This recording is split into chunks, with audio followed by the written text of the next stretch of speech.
My name is Michael. I serve as the director of the Conservancy. For those who are kind of newer to the program, the Bull Run Mountains Conservancy was formed 30 years ago. This is our 30th anniversary, and we were formed really to protect the Bull Run Mountains through education, research, and stewardship. The Bull Run Mountain Range is about 17, 18 miles long. It starts in New Baltimore at 29, Little Cheesecake Hut, Virginia National Bank, those are familiar. Goes up to Route 50, Aldi, where the fire department is. It's 2.2 at its widest spot, and we're interested in protecting the entire mountain range, and so we concentrate on 5-10 miles north, south, east, west, pretty much to Haymarket, to the Plains, to Clifton Institute, if you've ever been down to Clifton, and things like that, and then to Gilbert's Corner. On the northeast kind of gives you the idea of where we focus. A lot of it is, education programs such as the speaker series, and we're so glad to have Bob here today to do this talk. But it's also, trying to do what you can in a landscape that is very much located in a system that is not conducive necessarily to conservation from a political standpoint. And so Virginia, I'm trying to say it nicely, but it's 49th out of 50th in conservation. I mean, this same geologic feature in North Carolina has over 10,000 acres that the state has and owns and maintains and preserves. Here, the state only has 2,500 acres. So what do you do? Well, there's easement programs, which we won't get into, but Virginia Outdoors Foundations and Land Trusts of Virginia and other Virginia Conservation Trusts and things like that. And then there's small groups such as us that do and work and try to do projects to try to do what you can. Silver Lake Regional Park, if you've ever been there, you've ever enjoyed it, thank the Conservancy. We'd never have been there if it wasn't for us. We had a donor, 272 acres, wanted to give it to us if we could get the county to give the profit from Toll Brothers to us. And then you would have 500 acres locked up in a deeded document with an easement on it and a reverter clause that if we failed to do what we were supposed to do or dissolve or just disappear, the county would have got the whole thing. So basically they were in a no-risk situation to more than double their acreage, and you should have 500 acres. Unfortunately, you do not. But that led into Leopold's Preserve, where we did a program this morning, and that landowner, it also leads into what I'll finish with now is the Town and Country Nature Walks that we do.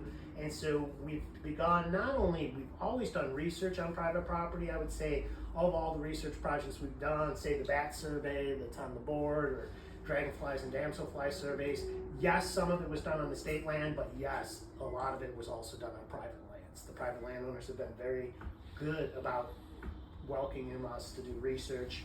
Hopewell Sanctuary, located at the next gap up, is a place that we not only do public programs, but we've done research projects on it for over a decade.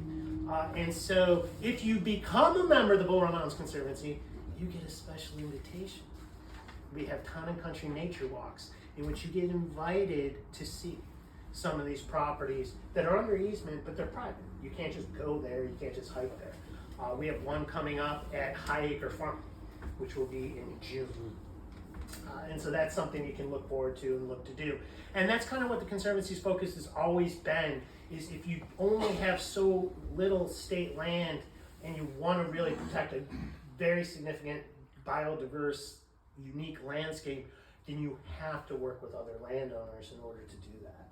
And so it's been a long-running history of the Conservancy, not well known because you're protecting landowners' rights and everything else. You're not really broadcasting it. But now you actually do have a chance. Can someone help with the door if it needs to be?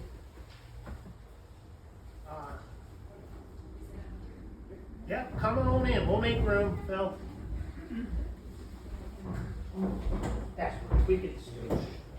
Hey, so nice to see you.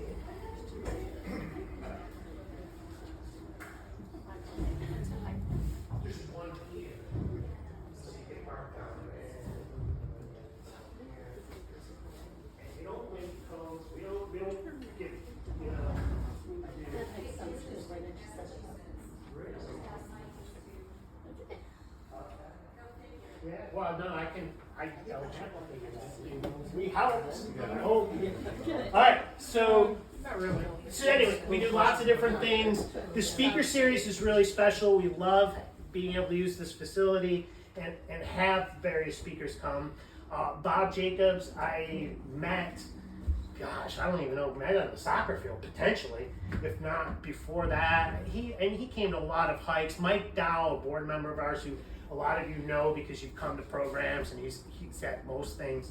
I think Mike Dow and Bob Jacobs and his wife Nancy we were pretty much, they were steady eddies, you know, hiking and coming out and doing programs with us. And so it's been a wonderful relationship. He's a phenomenal historian, taught at Fall Pierce Public Schools for 3 decades? 4. 4 decades, and now he's going to share some of his knowledge with you. And I really appreciate everybody coming today, and I hope you enjoy the show. I'll be Nancy for a minute. All right, good. Well, thanks for coming. And the conceit that drives this thing is something like, I don't know if you're familiar with Aldo Leopold and the wilderness ethic, and he was in the Forest Service, I think, and he was riding, and he would look and he would see aspen growing or whatever, and he could read the landscape. He would say, well, if that tree is there, then this is what the soil.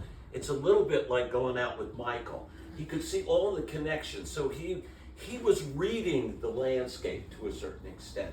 And that's just it enriches the experience. It's like taking a walk with your dog, and maybe you smell honeysuckle. He smells 27 other things. His walk is just filled with sensory kind of stimulation, and his understanding of what he's in, the environment that he's in, is enhanced. And that's the way it is with history. When I drive and I'm thinking, geez, Jackson fell asleep on that porch there, you know. Should the boys poured through the gap at that point? It just, it enhances it, it makes it sick. When we travel a lot of times and we come back, Nancy will say, how do you remember that? You remember it because you're connecting it to things you already know.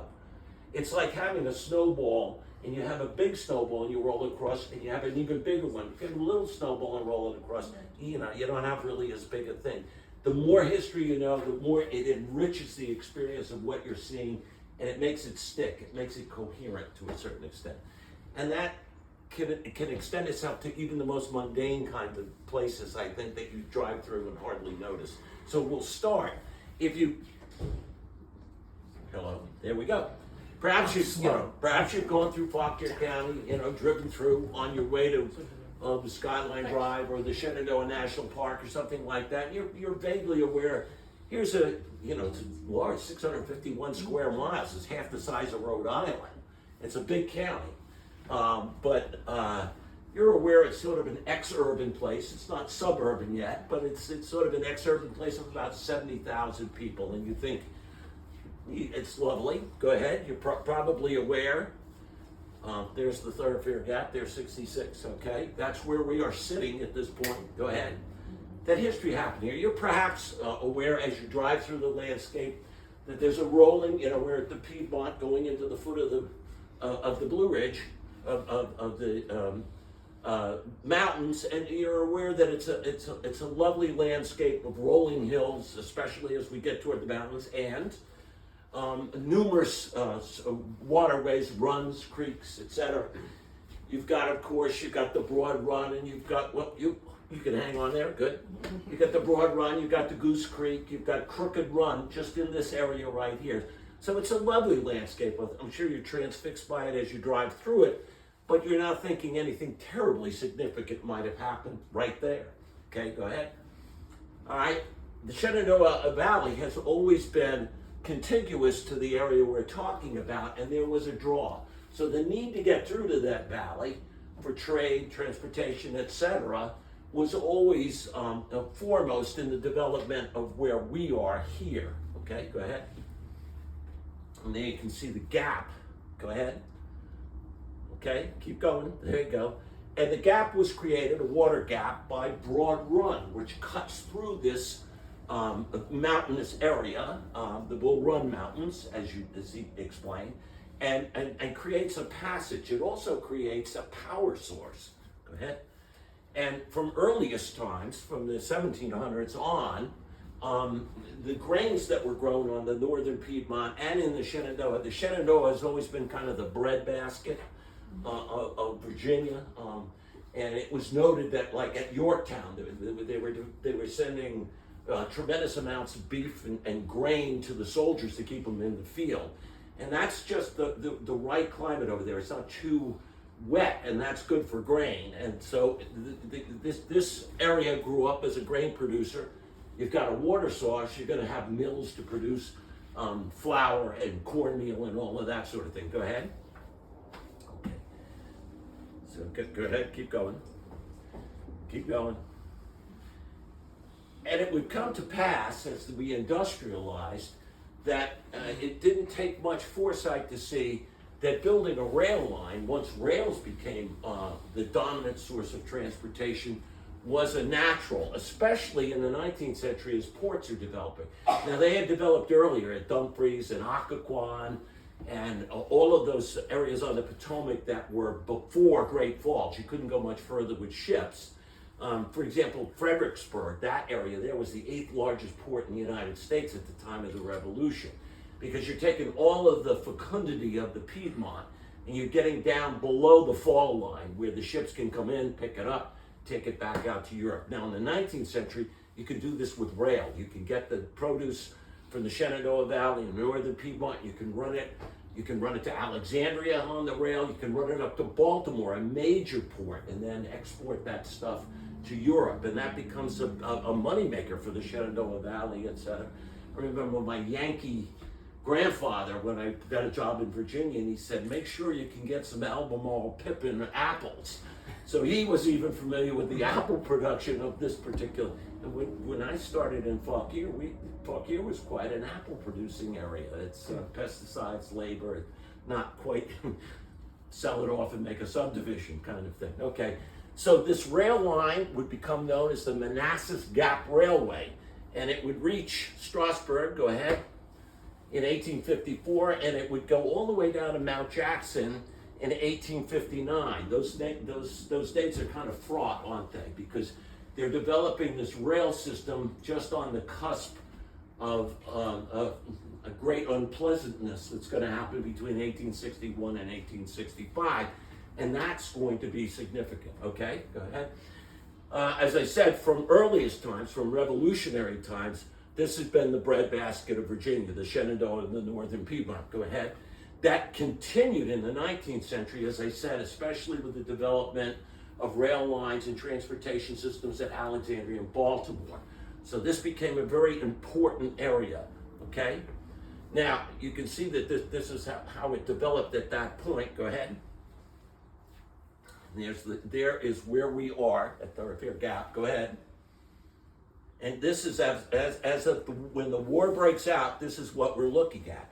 Well, obviously, anybody that can utilize those rail lines, that would be transferring ammunition, food, and for the first time in history, moving troops into combat by rail. Had never been done before.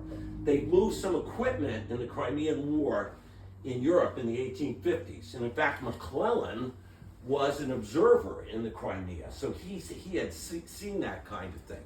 But they all were studying kind of the state of the art of waging war. So if you push your troops out of Washington, D.C., the Yankees come down to some of the barriers, the Rappahannock here or the Jamestown here. If somebody can use that rail line and come in behind them, that is a tactical advantage. If you're pushing down from Washington with those troops and you need to resupply them, those rail lines become important because that's how you're going to get your food, your ammunition, you're going to get your reinforcements, you're going to evacuate your wounded, that sort of thing. So these rail lines become very, very important in the war. And both sides kind of understand that. Okay, go ahead. The first time, as I said, that troops were moved into combat by rail was right in this area right here in Delaplane. This is Joseph Eggleston Johnston's classic misdirection. He fakes at Harper's Ferry, Johnston. The intelligence goes out, the rebels are over in the valley, and then as forces come down toward the Bull Run in the east, Yankee forces coming down under McDowell, they think the Confederates are over here. Now, how could the Confederates come in quickly and on the flank by rail. So Johnson pretends to leave the valley to come to Beauregard's aid, changes the outcome of the Battle of First Manassas. It marks the first time troops were moved in combat by rail. Look, I'll show you how it worked. Let's go. All right. Johnson demonstrates in front of Front Royal so that they say they're still here, they're still here, they're still here. He takes troops under Jackson and says, go to the east. Jackson comes through Paris, through Ashby's Gap, comes down, go ahead, makes his way from Ashby's Gap, through Ashby's Gap, down to what is called Piedmont Station, which you and I would call Delaplane today. And what does he find at Delaplane? He finds the rail line. Where does the rail line come in? The rail line will come in to Manassas Junction. Go ahead. They hop that. They come in just at the critical time, hit McDowell and his forces in the flank and drive them back into Washington in one of the great fiascos of the war.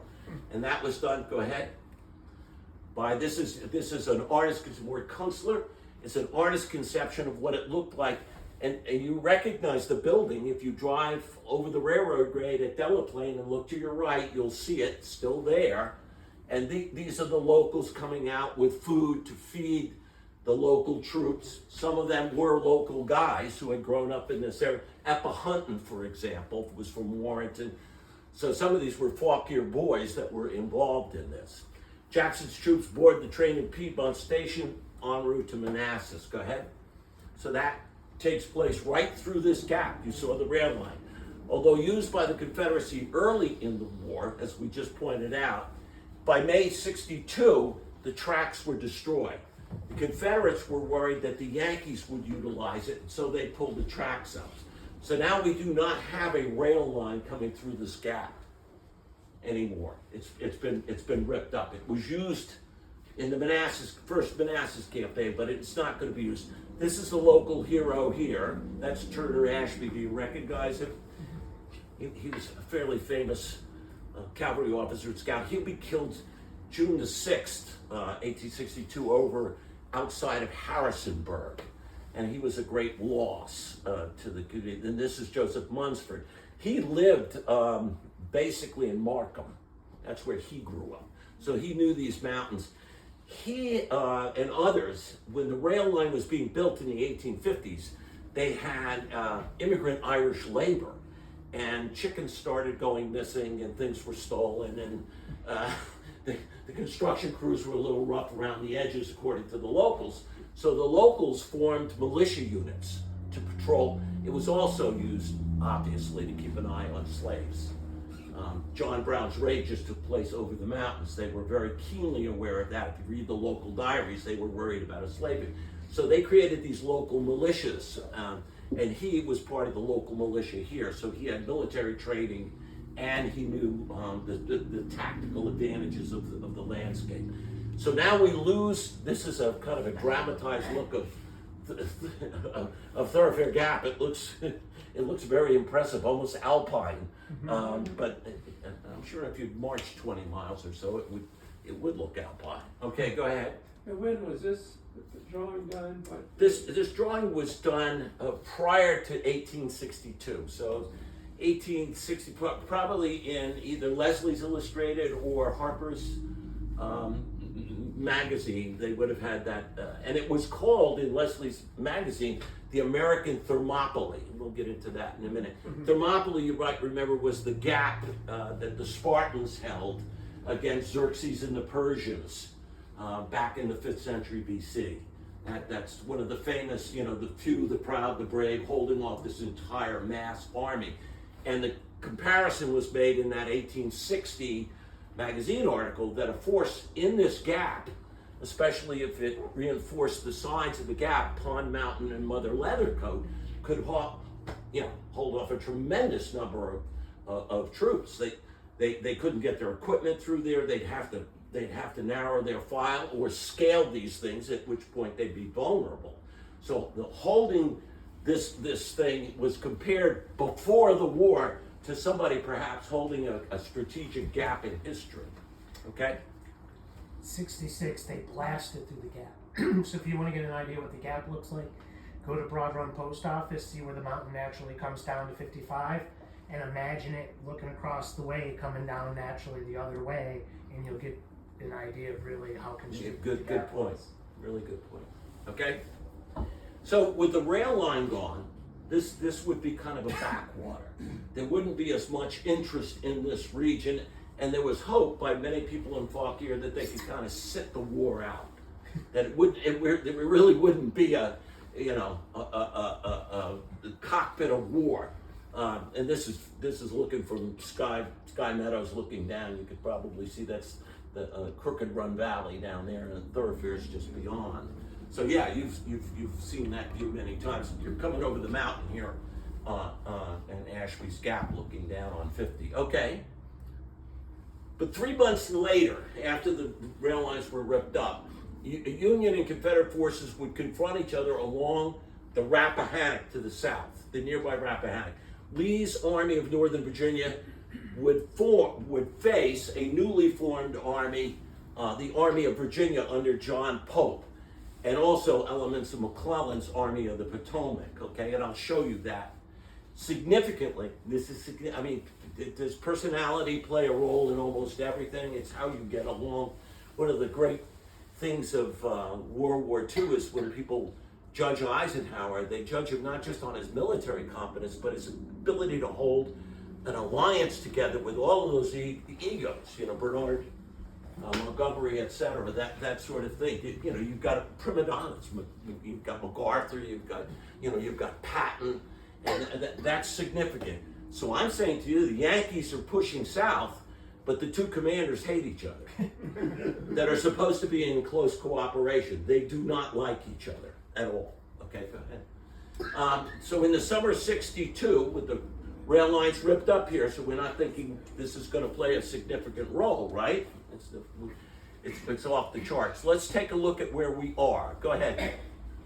Okay, after Cedar Mountain, Union and Confederate forces come up and look at each other in the summer of '62. And this is important too.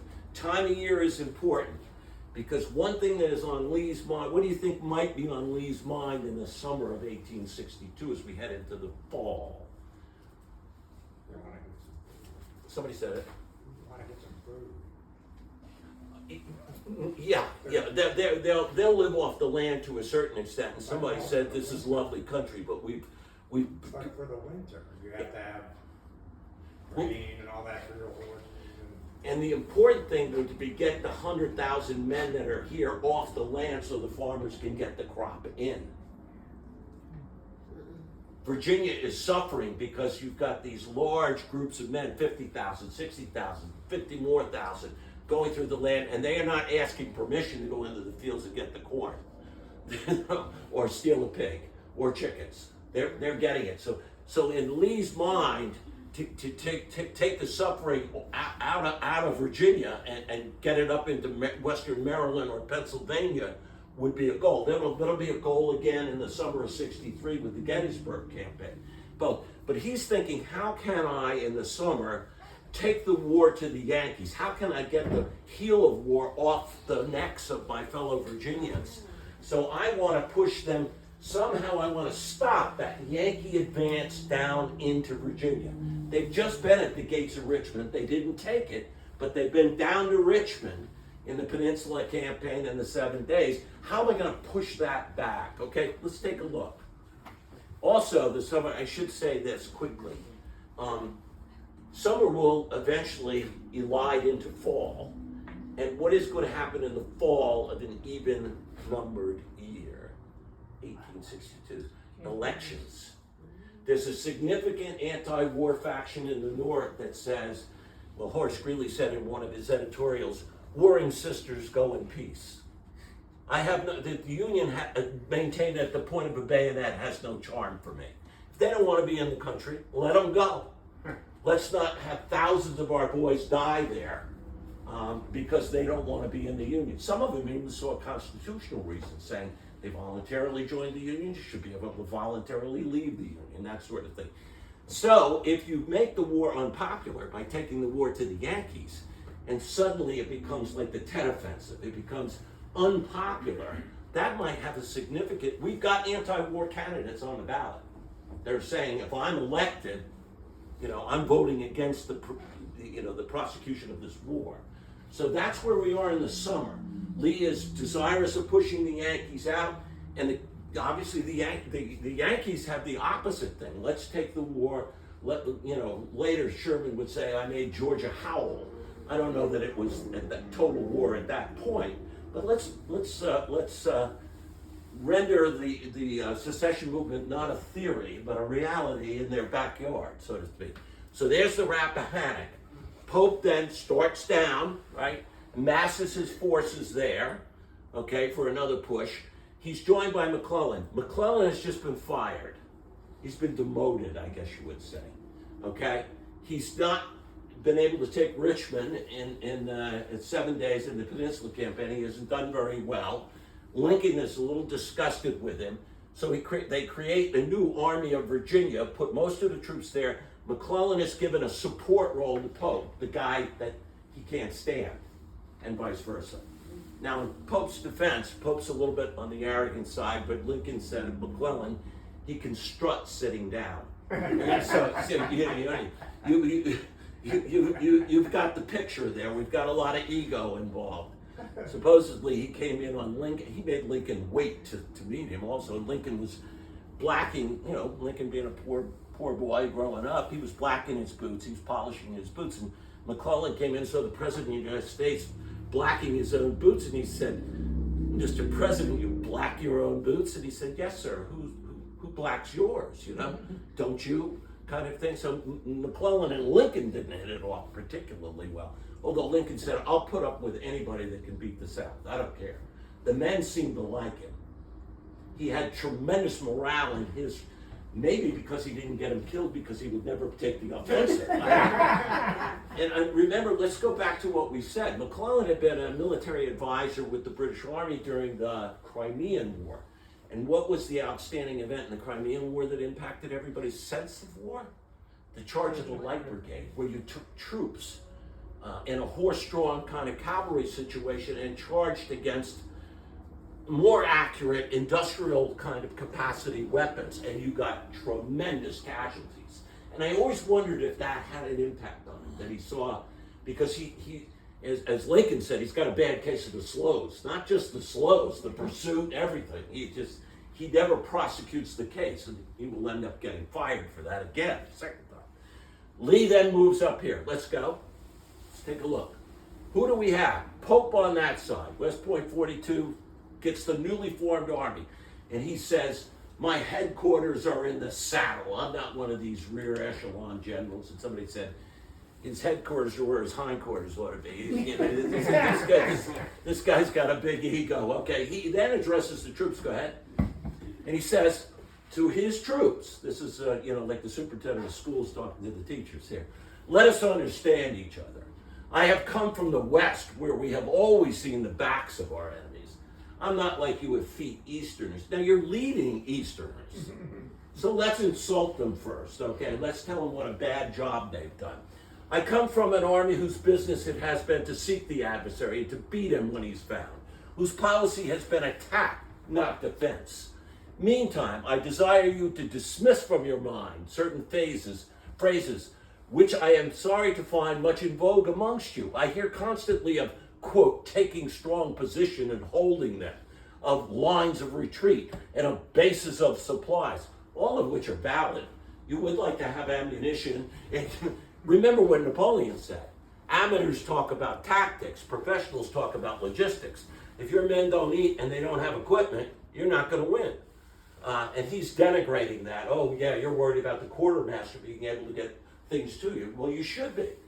Lines of retreat, that can be very useful if your men are overrun and in a scramble. You survive to fight another day. We saw that over and over again, particularly in the Battle of the Wilderness. "I hear constantly of taking strong positions." What would be the problem with taking a strong position? I don't know. "Let us discard such ideas." Okay, what was the response from the guys he's joining up with, which were McClellan's former Army of the Potomac?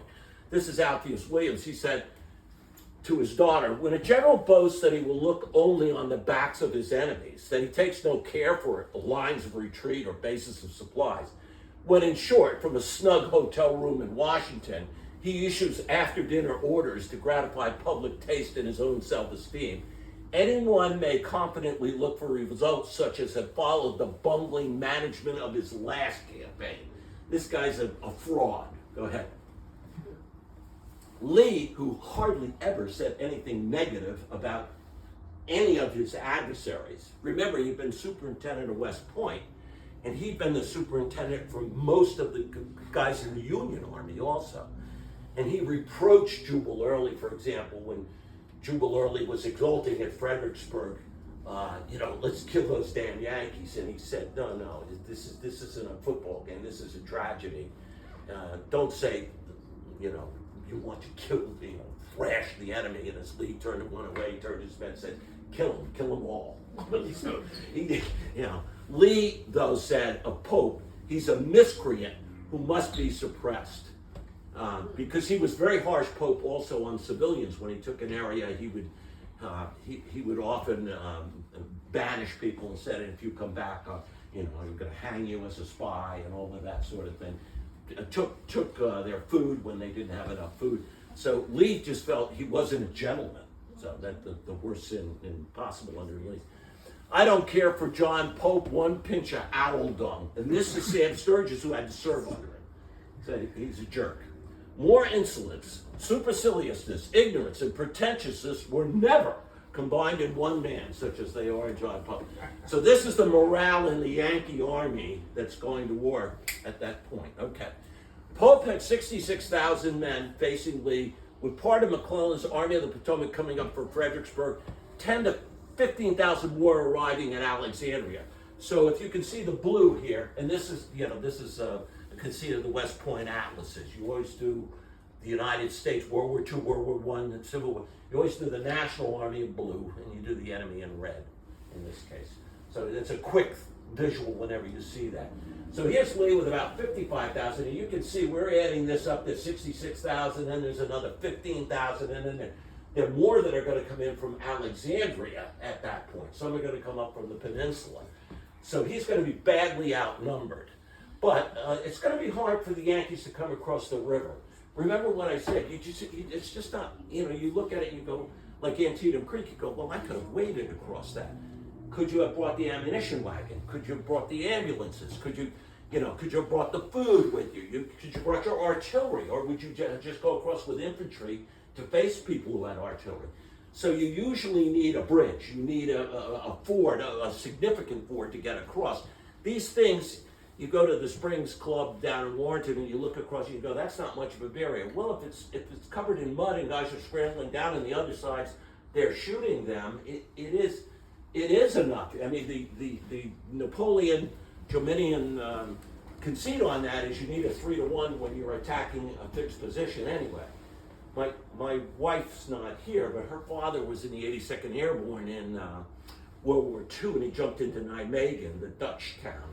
And they had to go across the Vaal River, which was 1,000 yards across. And there's a bluff, and the Germans were just up there, and we had canvas boats because they were portable, but they got wet and got slow in the water, and they just slaughtered our guys. And I was with a Dutch soldier, retired, who took me around the battlefield to show me the field he jumped into and where he came. And he said, Americans don't like to hear this, but when your guys finally drove them off, enough guys got across and drove the Germans off the bluff, it was mostly underage kids and old people because the Third Reich was on its last legs and they were fighting the Russians in the east. So this was the JV up there, an aged JV. And he said once the Americans breached the river and got up on the thing, they threw down their weapons and said, no, we quit. And he said, your guys just shot them. They didn't take any prisoners. And he said, they don't like to believe that. He said they couldn't have taken the prisoners. They were trying to get down to take the bridge. They were being shot at. 2 minutes before, the best friend was being killed by this guy. And now he goes, well, okay, game's over. I quit. It just didn't work that way.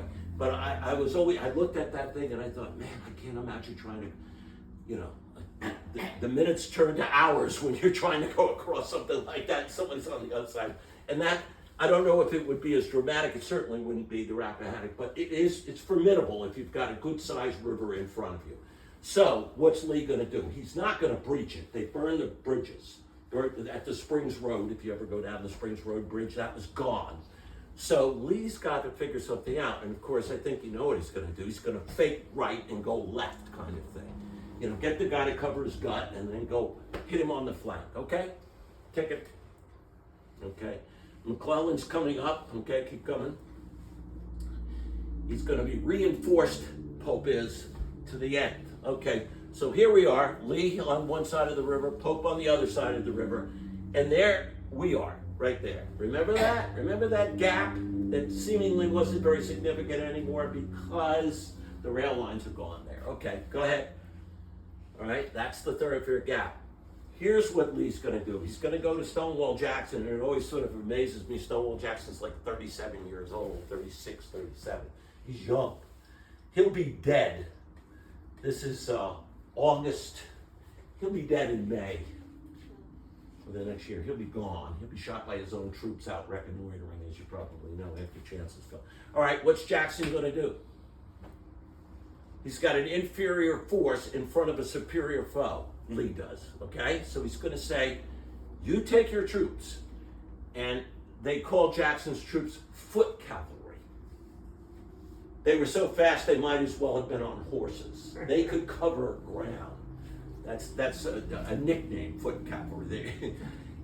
You will be asked to march over 50 miles in 2 days. Often barefoot, you know, half naked, not well fed, but you're gonna do it. And you're gonna cut the Orange and Alexandria Railroad at Bristow Station. Okay, let's see the map again, okay? Then you're gonna drive on and go to Manassas. Manassas is the entrepot. It's the center of all of the supplies coming out of Washington, D.C. to be dispersed to armies going south. So it's a huge cache of everything from the sutlers have oranges, they have lobster, they have booze also, but Jackson is very careful to have his men destroy the casks and pour the liquor out so they can't get drunk. He's pretty abstemious. The boys are not so much. They're not happy with that, but they're sober. Okay, so here's what we're going to do, okay? Let's go. Jackson, 54 miles in 2 days. Here's Bristow Station here. Remember, there's the Rappahannock, and there's Porter and Banks and Siegel. These are all the Yankees, McDowell. These are all the Yankees. And here's Jackson. Jackson's gonna go from A to B, then he's gonna come through our little gap, and he's gonna come in the rear.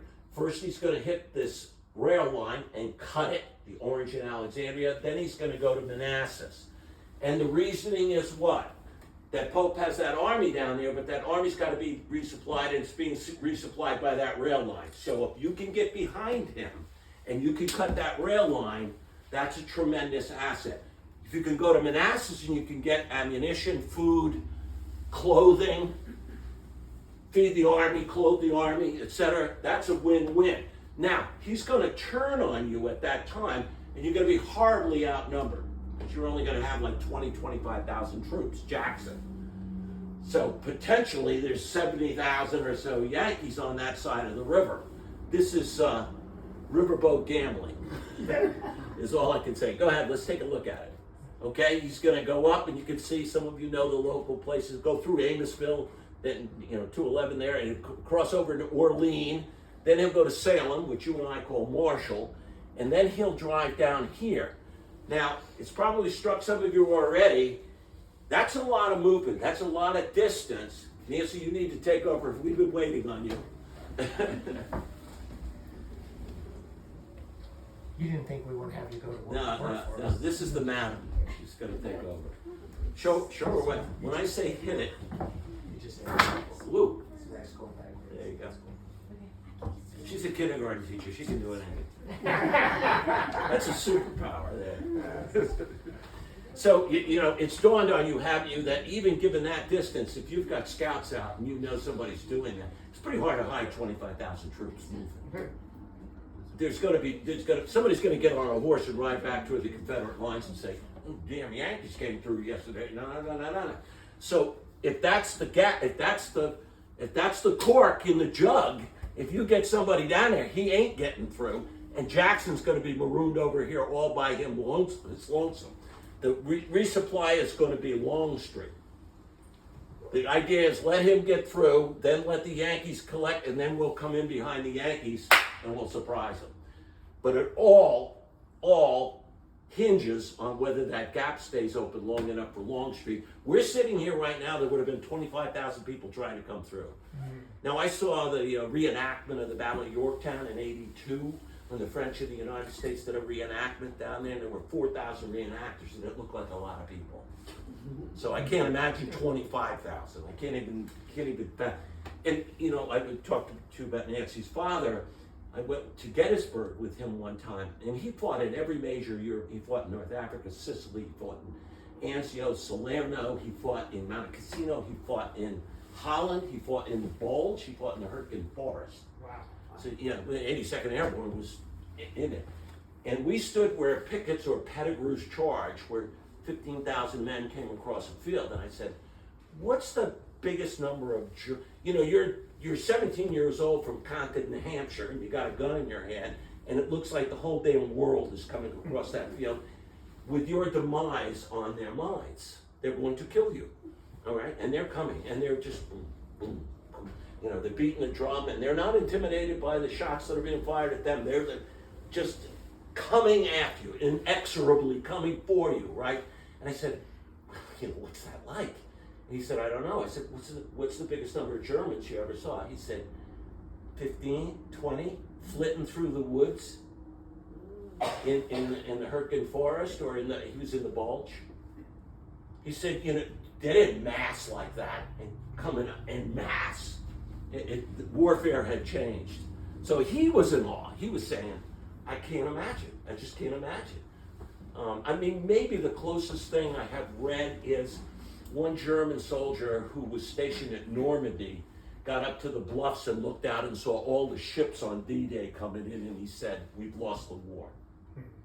It's over. They got that. We're on our last legs.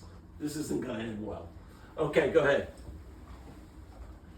Lee has broken what is supposed to be one of the fundamental rules.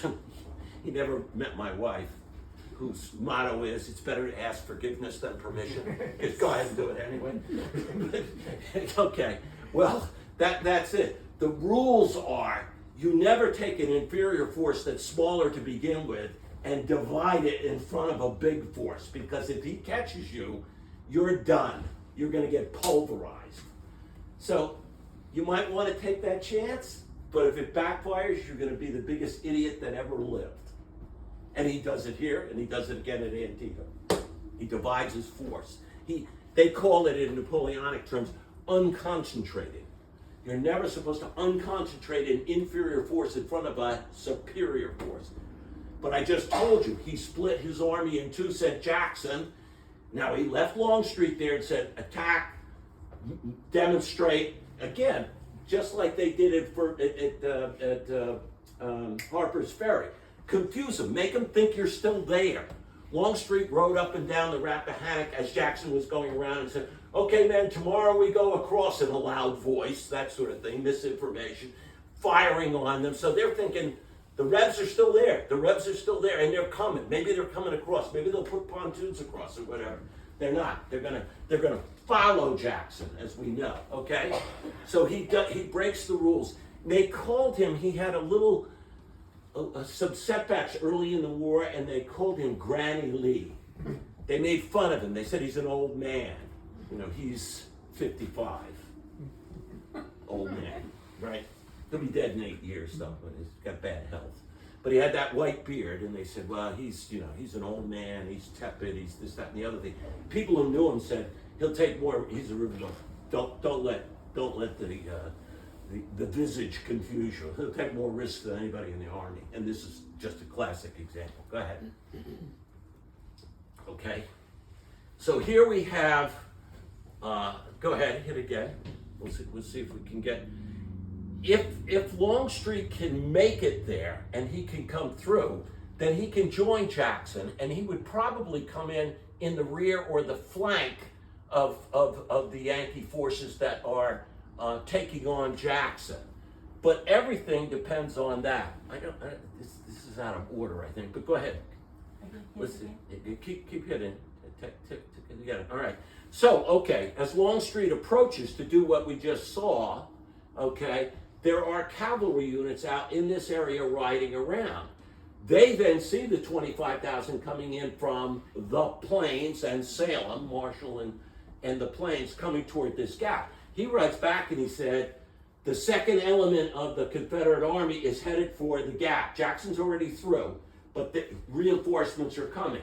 Now you would think somebody would say, okay, get 5 divisions or 3 divisions or a corps down there to block. A division has maybe 5,000 in it, so maybe that would be a little thin to send against 25,000. But terrain, you might slow them up if you got to the gap and you fortified the gap. You might have a chance. You could fell trees across the road. You could do things to hold this position between these 2 high points, between Mother Leathercoat and Pond Mountain. You might do it. By the way, this guy would have the same function at Gettysburg, John Buford. He would ride out and that's what you did with cavalry. Cavalry did 3 things. It did reconnaissance, and it went in the rear of the other army and disrupted it on a ride through, broke it up, attacked them from the rear, and you shielded. You put your cavalry out so that when the guy tried to find you, he ran into your cavalry units and they blocked him from seeing what was going on. So you would put cavalry on this side of Ashby Gap and move in the valley north into the north at Gettysburg and Antietam. The Yankees would send cavalry to try and go over and see what was going on. You put your cavalry on this side, block the gaps they couldn't see. So cavalry either prevented the other side from doing reconnaissance, did reconnaissance itself, or cut up troops when they were retreating. So he's out looking to find out where is the rest of the rebel army. He finds it, he rides back. He does that at Gettysburg also. But maybe he learned from this. This is 62, that's 63. 62, he reports nobody fortifies the gap, and they get through. 63, he sees Henry Heath coming and knows the rest of the Army in Northern Virginia, Lee, is coming. He's got Spencer's repeating rifles. So he deploys, and they hold up the Confederates at Gettysburg just long enough for the rest of the Yankees to get up on Cemetery Ridge. So they will have the high ground, Little Round Top, etc. for the rest of the battle. So in a sense, this guy is the hero of the Battle of Gettysburg. And he's defying kind of an experience he's had. The previous experience, he did his job and nobody listened to him. And this happens a couple of times in this battle. People are put in a position where they were sent to do something and betrayed the last time. Nobody followed through and they got slammed. And they're asked to stand there again and do it a second time. And they have to make a decision, is it different this time? That sort of thing. But that's Buford. Buford, he will get, he'll get typhus, I think, typhoid fever, and he will die at 37. Wow. Just dies, Now, that's a learning tool for you if you don't know much about the Civil War. There's 633,000 dead, but 2 out of 3 are sickness. Or infection, right? They're not in combat. But, they said anytime up until the First World War that you put 20 or 30 or 40,000 people together, you got disease, you got sickness. They always said you could hear a camp before you could see it. Coughing, people coughing. Yeah. So he, in a way, he's typical. He's a typical casualty of the war between the states. Go ahead. Okay, so there we are. Pope and McClellan are coming up, and McClellan's other forces are coming down. Will Pope have the sense to fortify the gap? Go ahead. Will Pope do the obvious? Will he block the gap? Go ahead. I'm sorry I'm taking so long. Go ahead. All right, will he block Longstreet? Keep going. That's the obvious ploy, right? At this point, 27. Go ahead. All right. But as Longstreet goes up and comes around, Pope is fixated on beating Stonewall Jackson. He knows that Jackson is isolated. Jackson has attacked Bristow Station, cut the train line, right? Then he's gone to Manassas, got the supplies. Then he's retreated to an unfinished railroad cut on the outskirts, which is like a natural trench. They had dug a cut through where they were going to lay tracks. Well, that becomes almost like a World War II trench. So he entrenches there and kind of, as the Yankees are coming up looking for him, he attacks them so that they'll counterattack. Now he's got them fixated on him, looking west on that railroad cut. Longstreet comes in behind. It's going to be a long, long day, but we'll see about this. Pope goes, oh my God, Jackson, the hero of First Bull Run and so many other things. I can smash Jackson. Now, to the gambling of Lee, if for some reason Longstreet doesn't make it there and Jackson, you've just lost half your Southern Army. Just lost it. Now, maybe some of them could have scrambled out west and made their way away. I don't. Maybe destroying the whole army is a bridge too far. But you take my point. It could be completely disastrous. Okay, go ahead. Okay, so he starts sending troops to bag Jackson. But Longstreet, no, let's bag Jackson. But Longstreet, no, bag Jackson. Okay, have you ever worked with somebody with tunnel vision? You got an idea. Okay, go ahead. So he's going to send Banks and Reno, go ahead. And they're going to go get Jackson. Okay, keep going. All right. He's going to see, this is the Warrenton Turnpike here. Sigel's going to go up there. He's got McDowell coming up behind him. And McDowell has a couple of divisions, just little 5,000 man items. Go ahead, keep going. Let's keep moving. All right. As McDowell advances north, he's aware that of Lee and Longstreet coming in from the west toward Thoroughfare Gap because of Buford. Okay. There's McDowell. McDowell was made to be a fool at the Battle of First Bull Run or First Manassas, largely viewed as being incompetent. Doesn't have the trust of his men. Okay. Longstreet is what Lee calls my old war horse. He's very dependable. Incredibly, we talk about people performing under pressure. He has just lost 3 of his children. There's been a scarlet fever outbreak that winter, and he went back to try and do something, and he lost, they were dropping 1 a day. He lost 3 kids right there. And he had to bury those kids and then get back out in the field, and that's a couple of months. He's a changed man. Everybody said before his kids died, you know, when they were in camp, there'd be card playing, and people would have a drink or two, and they'd be dancing and some music and stuff. And they said, you know, he was aloof after that. He was sort of a saturnine figure, okay?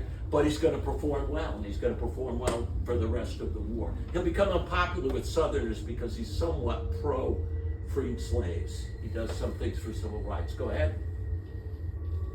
All right. Now, as we come up, you can see the blue would be the Yankee forces. They're at Haymarket. These are the distances. So if here's the gap.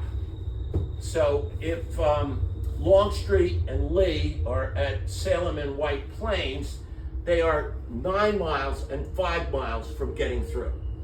Whereas the Yankees, if they choose to block the gap, are only 4 miles and 7 miles. So it's eminently doable. They have distance advantages if they recognize the problem. Does that make sense to everybody? Mm-hmm. All right, so here's the opportunity. Go ahead. On the night of August 27th, McDowell sees the danger and he plans to do the right thing.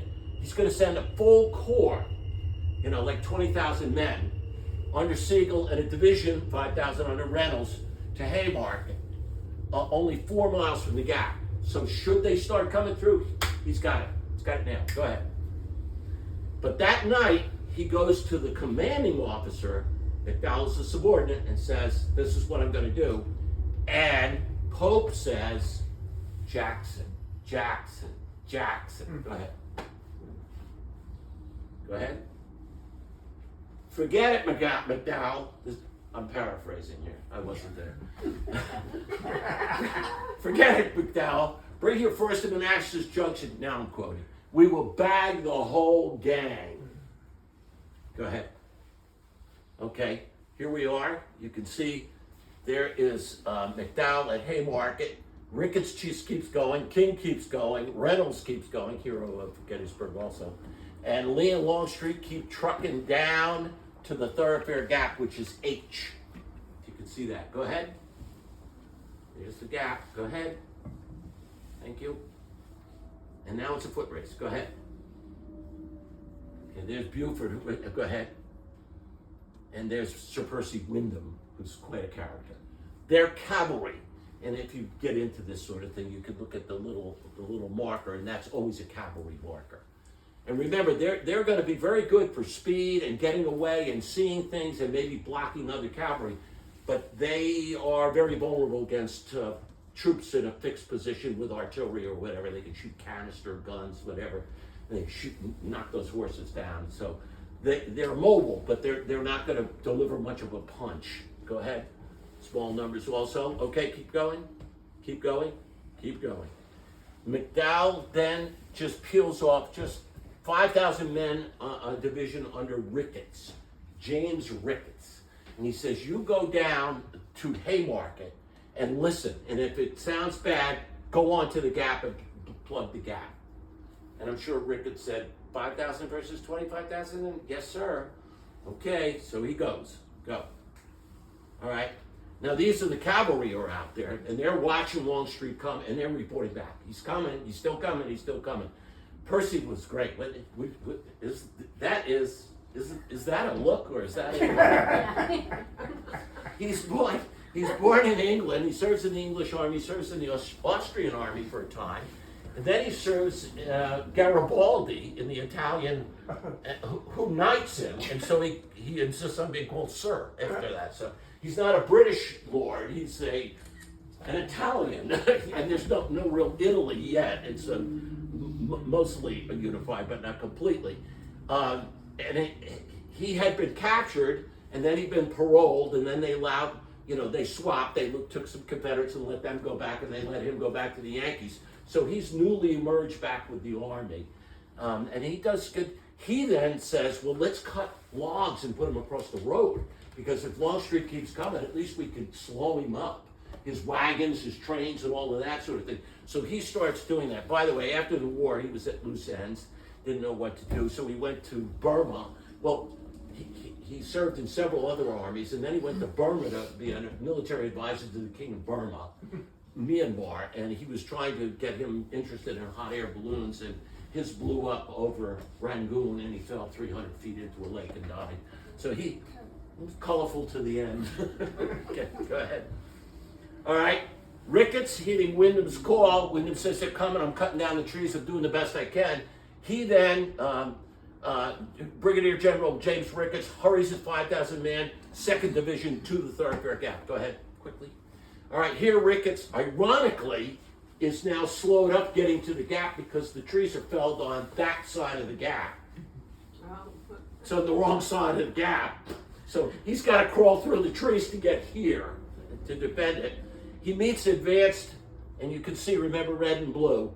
This is where we are right now. You and I are sitting right there, and this is what it would have looked like. And the Confederates would be on that side, and the Yankees would be on this side and this side. And this is going to be, Georgians against, here we are, Benning. Yeah, we've got the 2nd Georgia and the 20th Georgia, and then we've got the 12th Massachusetts. And you know who's the commanding officer of the 12th Massachusetts is Fletcher Webster, Noah Webster's, Daniel Webster's son. So you always hear about rich man's war, poor man's fight.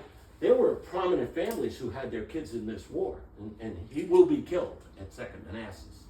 So he's not a rear echelon rich kid. All right, so here Ricketts, impeded by Wyndham's trees, meet the advanced elements, and they spread out and start fighting on either side of the road here today. Okay, go ahead.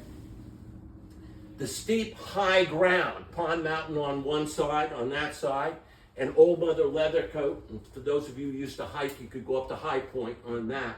Okay, so they're fighting.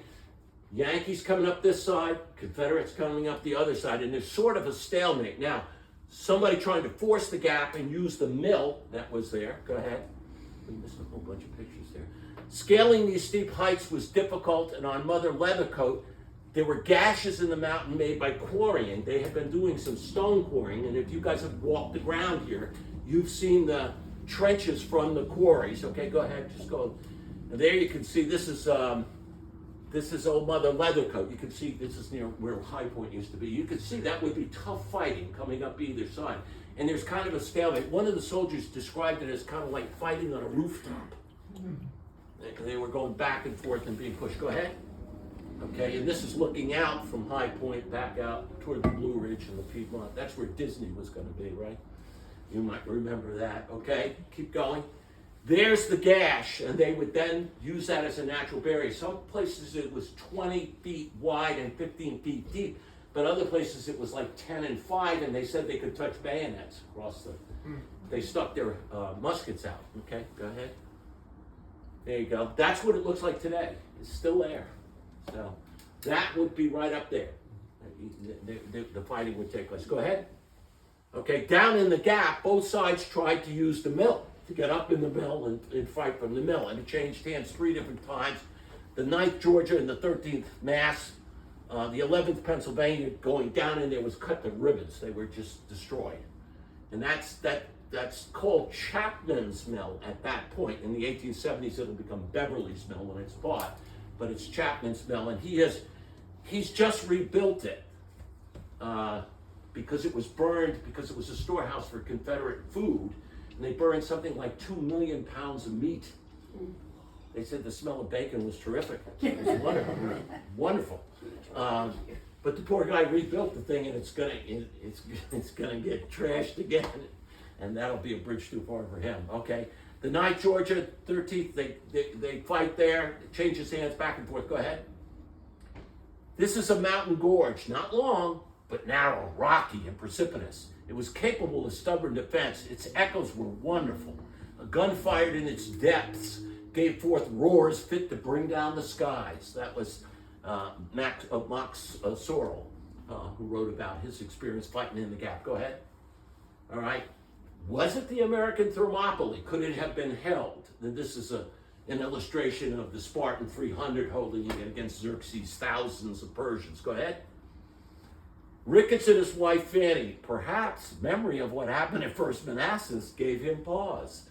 One POW stint was enough. Now, a year before, in 61, he had been sent by McDowell, the guy who's sending him now, to take a position that was untenable on the field at First Manassas, and he was shot 4 times and captured and thrown in prison in Richmond, and was fixing to die, as we say in Fancy Gap. And Fanny insisted on going through the lines and nursing him back to health. The Confederates were so gallant, being gentlemen, they let her through. She saved his life. She nursed him back. He then was exchanged at a prisoner exchange, and in a year, he's back here, and McDowell's saying, why don't you go down there and hold that position? Help will be on the way, and he's thinking, I think I've heard that before, somewhere, a year ago. Okay, there you go. Benning's Georgians took and held Pond Mountain at dusk. Law's Alabamians are threatening. So the Confederates are just beginning to collapse that. Now this is Ricketts' men here.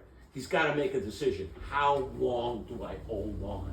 Now he's thinking probably Pope, with the majority of the Yankee army, is pummeling Jackson at Manassas at this point. So there is an incentive to delay as long as you can, because maybe you're going to get your bigger objective.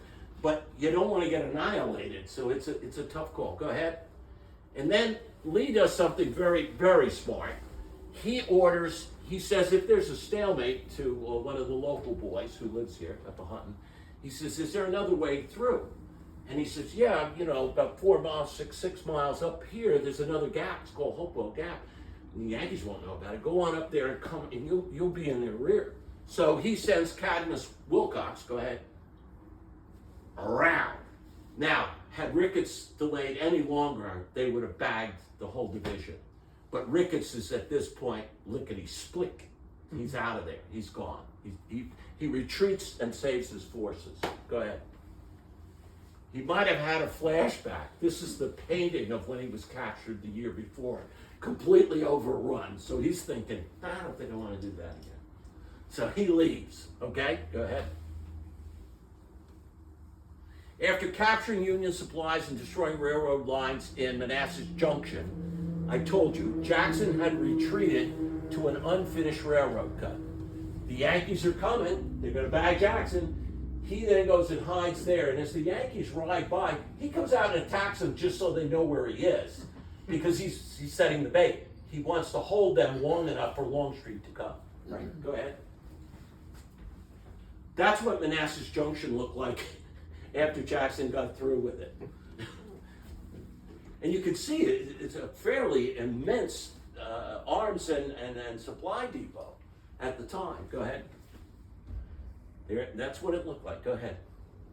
On the morning of August 29th, Longstreet began a fast-paced march to link up with Jackson. Outnumbered 3-1, Jackson was holding Pope at bay from an unfinished railroad cut. Some units were running out of ammo and famously using rocks. They were throwing rocks. Longstreet prepared to come in on the Union flank and administer the coup de grace. Okay, we'll see about that. Go ahead. All right, so he dashes through. This is Longstreet's march through the Thoroughfare Gap. There are no rail lines. You can see that the rails are gone, but they're booking through there. Go ahead. There's a section of what the unfinished railroad cut looked like after the war when a photograph was taken. So it's an entrenchment. Go ahead. This is what it devolved down to. He held out, he held out, he held out. But again, as I've emphasized 2 or 3 times, if you're not getting resupplied, it can get dicey. And that's what happened. Jackson started to run out of ammunition, and his men had to fight with rocks at the end. Go ahead. All right, now, Longstreet is here, and he can swoop down. You can see that in their pincer movement. They can crush the Yankees. But Lee says go. He says no, wait, because he knows there's another unit out there under Porter coming up. He doesn't know where he is, but he's had intelligence that he's on his way. And he's afraid of going out and getting hit in his flank. So he delays a day, and that turns out to be genius. Because then Porter clears, and, go ahead, he brings up more artillery. And if you know anything about artillery, they have shot and shell. They have stuff that explodes and throws fragments of metal out that cuts people. They have little balls that they put in something like a coffee can that shoot 12 or 20 of these balls out. It's like a giant shotgun. And against mass troops, you don't have to aim. You just push it into the thing and it just eviscerates people. Horses are running with their intestines dragging on the ground. And, it's just a horror show when you're assaulted with artillery. Okay, so Longstreet arrives on the 29th, but he hides and he waits, and then he pounces on the 30th. Go ahead. Boom. Go ahead. Go ahead. All right. 6 months, what a difference. When we started this thing, the United States was within 20 miles of Richmond. They could hear the church bells, they could see some of the steeples. U.S. troops were on Virginia soil, we were talking about that, imperiling Southern food production and eating out of their fields. Southerners were impatient with their military leader. They were calling him Granny Lee. And there is a smoothly functioning Army of Northern Virginia. Now, 6 months later, the CSA is within 20 miles of D.C., at Manassas and beyond. The Confederates have bagged valuable supplies of weapons at Manassas. There's a loss of confidence in Lincoln and the Yankee commanders. And there's a horrible rift in Union command structure between McClellan and Pope. Pope will claim I didn't get reinforcements quickly enough that were supposed to come in from the north, that sort of thing. Go ahead. All right. The denouement, the end. Lincoln fires Pope, sends him out to fight Indians in Minnesota. he does better against the Indians than he does against Stonewall Jackson and Lee. He's got better equipment too. All right, so McClellan is then I said the troops love McClellan, and Lincoln says I can't stand him, but he's that he's their boy, he's their coach. Let's bring him back. So they bring back McClellan. Lee is emboldened. Lee says, well, they're not really all that. But now we have Western troops that have been assimilated into the Yankee Army. And these are farm boys like the Southerners who have grown up shooting squirrels, hunting. These are not immigrant urchins from New York City, from Hell's Kitchen, that have just gotten off the boat from Ireland and never had a gun in their hand, that sort of thing. My feeling about the Confederate successes early in the war is they're playing against the JV. There are political appointments from the Republican Party, from Lincoln, etc. And they're against guys that are not particularly well battle tested. And they're not rural. They haven't grown up riding, fighting, all of that stuff. Once you start getting the kids from Michigan, Indiana, what would have been the frontier kind of kids, they formed something called the Iron Brigade, and they fight damn well. They wear these big black hats so when they're out, they get berries, put berries in there, and then they'll eat the berries. And the Confederates are canny enough to go, oh damn, it's those black-hatted fellas. We're not up against the guys that are going to run. They're going to fight. They're going to stand there and fight. I mean, one of the most unbelievable fights in the whole war happens at Gettysburg, where the Iron Brigade, I can't remember which North Carolina unit, it's like 80% guy. Neither side would give. They just pummeled each other. So the Iron Brigade covers the retreat after they're crushed at Second Manassas. Unlike First Manassas, where it was a skedaddle, they just ran. There was no morale. There was no order. They covered the retreat, and they had confidence. It's like, we get a decent general, we'll hold our own against those Rebs. That's their attitude. And I don't think Lee sees that. Lee's not cognizant of the changes that are going on amongst the rank and file. And that's going to embolden him to drive north, thinking, well, we can whip these guys every day of the week. All right? Foreign friends of the CSA or enemies of the USA, take heart. Now remember, one of the other things that's at play here, and I got to wrap this baby up, is the blockade is starting to work against the South, but it's hurting France and England. They depend tremendously on Southern cotton for their textile industries. And so you've got massive unemployment in the cities of Liverpool and Birmingham, in England, Manchester. They say, recognize the Confederacy and blow up the blockade and start trading with the South. And of course, that would have been a game changer. And the Prime Minister of England, Lord Palmerston, is watching, they're staying neutral, they're not recognizing the Confederacy, and they're honoring the blockade. But he's being pressed to change that 180 degrees. And he says to his son, Jeff Davis has made himself an army, he's made himself a navy, I think maybe he's made himself a nation. And so they send the word that, one more big win, and I think we're going to recognize you. So now Lee's thinking, let me get one more big win. This is going to discourage people that are the friends of the of the Yankees in Europe, and it's going to encourage the people who are urging recognition of the South. So this was a big turnaround right here. Okay, go ahead. There's the little Napoleon who can strut sitting down, who has a bad case of the slows, and even though he has every advantage, doesn't follow up at Antietam, he could have crushed. Lincoln will send him a note at Marsh, where Marshall is today, Salem, saying you're fired after Antietam, and he will go to Warrenton, and you know the Warren Green Hotel there, the administrative building. It's a remake of the one that burned down, the one that was there. It's an exact replica though. So if you look up on the balcony, literally McClellan had to go say to the troops, don't lead a coup d'etat against Lincoln. I'm a good soldier, I will step down. He'll find out he's made a mistake, but you must stay loyal to the Union. And then they turned it over to Burnside. And Burnside said, I'm really not qualified, and then proved it by going to Fredericksburg, mounting 13 assaults on a fixed position. But he is back at Antietam, and he will be in charge. And the morale is high because the troops believe he's good. He stands on Daniel Webster's horse at the Gap as they go over South Mountain in Antietam, and somebody wrote in their diary, they cheered him to the echo. You could hear the troops, there's Mac, we're back, that sort of thing. Incidentally, one of the Southern heroes of the Battle of Second Manassas, where they crushed the Yankees, is this fighting Texan, John Bell Hood. And he's driving the Yankees off the field at the end of the battle, and he's sending his troops to grab wagons with food and booze and stuff like that, spoils of war, for his units. And he gets into a fight with a superior officer who wants him, a little bit like your dad. Her father, at the end of the war, the Germans were running toward them, surrendering, and the little GIs from Ohio and all over, they were getting their 45s and putting them in a bag and said, we're going to sell this when we get back to the States. He said, an officer came and took the bag away from me. Yeah, like 6 of me. I said, you damn fool, that guy, German could have just put the gun on and shot you, you know. But he said they were worried about the Russians. They were running toward us. They didn't want to be taken captive.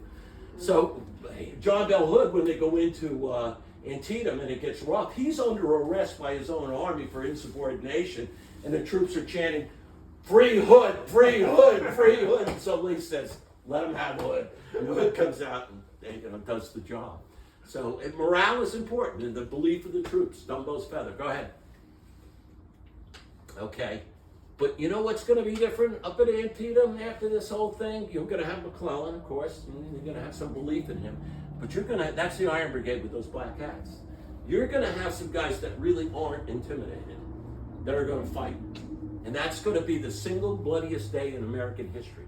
4 times the casualties of D-Day. Antietam. Wow. Yeah, well, when you have Americans killing Americans, so you double, you double the count. That's how that works. Okay. Yeah, there you go. But they were, yes, there you go. Okay. Confident Lee heads north. He does what he did the last time. He splits his forces and they're separated, but this time the Yankees find out about it quicker, and he is almost caught and crushed. The orders are around, you know this, a band of cigars, and he sends the orders, Lee, you go this way, you go this way, you go this way, to Jackson and A.P. Hill, and somebody loses their orders wrapped around the cigars, and they're in the grass, and a guy from an Indiana unit, they're following him. They're camped out. Puts his hand down in the grass. He says, "Oh, this is my lucky day. I found some cigars. What's this paper?"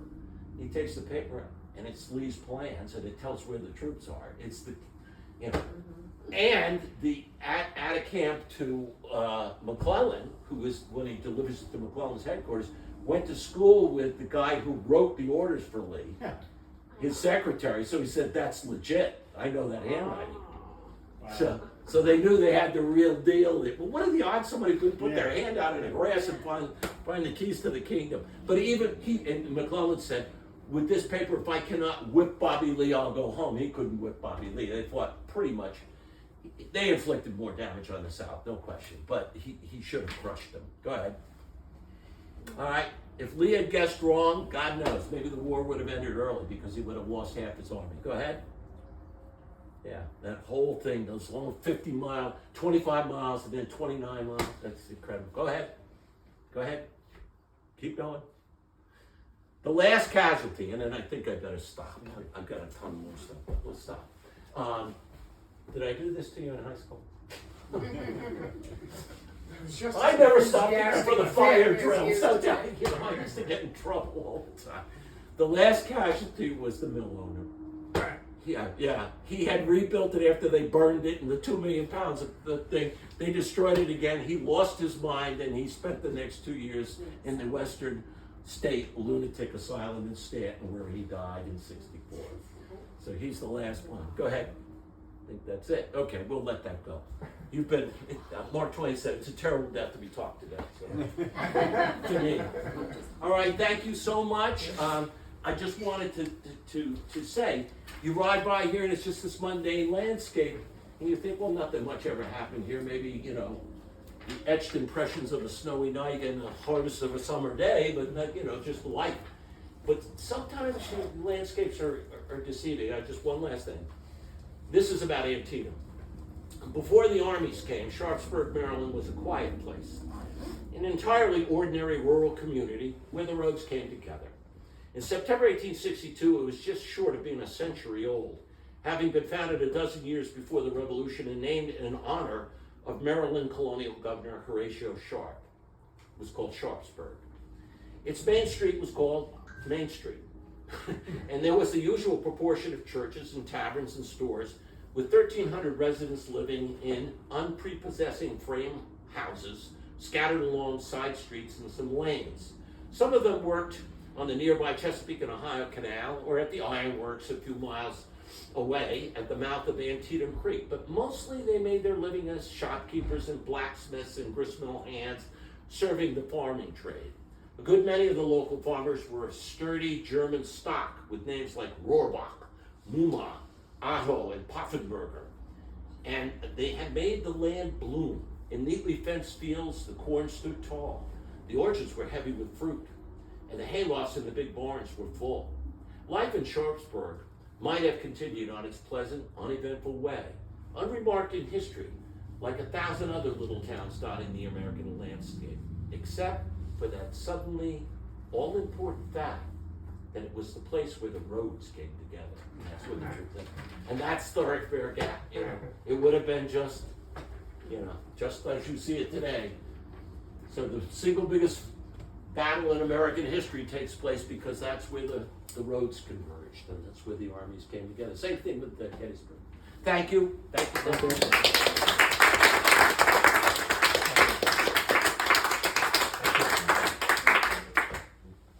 Okay. Thank Eddie? you. Okay. Yes. Thank you. Hey, a little further down.